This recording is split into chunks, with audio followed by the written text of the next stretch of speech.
Oh là là, les lutins! Qui a bien pu oublier ces noisettes ici? Regardez autour de vous si vous trouvez un indice. Oh oh! Des empreintes de pas. À qui peuvent-elles bien appartenir? Ah oui! Bonne idée de la mesurer avec ce ruban qui fait exactement 1 mètre. 1 mètre tout juste. Qui peut bien avoir des pieds qui mesurent 1 mètre?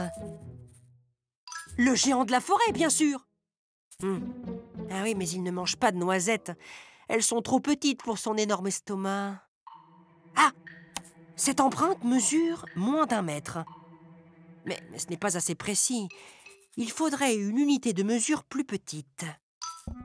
Oui, cette règle mesure toujours 1 mètre, mais elle est divisée en unités de décimètres et il y en a 10. 7 décimètres! C'est pile la pointure de Mariole le troll. Aïe, c'est vrai, Joséphine. Tout le monde sait que Mariole est allergique aux noisettes. Ça ne peut pas être son panier. Cette empreinte mesure entre 1 et 2 décimètres.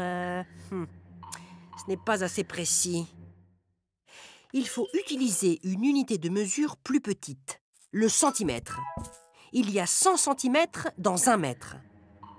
1 décimètre plus 2 centimètres, autrement dit, ça fait 12 centimètres. Alors, les lutins, qui a des chaussures qui mesurent 12 centimètres? Ah oui, Dédé le farfadet.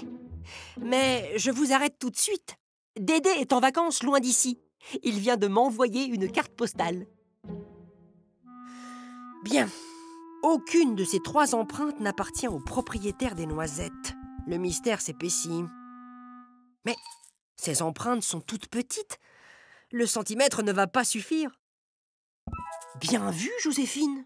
Sur cette règle, les centimètres sont divisés en 10 mm chacun. Il y a donc 1000 mm dans 1 mètre. Mais bien sûr! C'est l'empreinte de Panache, le plus petit écureuil de la forêt. Alors, les noisettes sont à lui? Ce serait assez logique. Il est distrait. Allez vite les lui rendre. C'est le roi des gâteaux aux noisettes.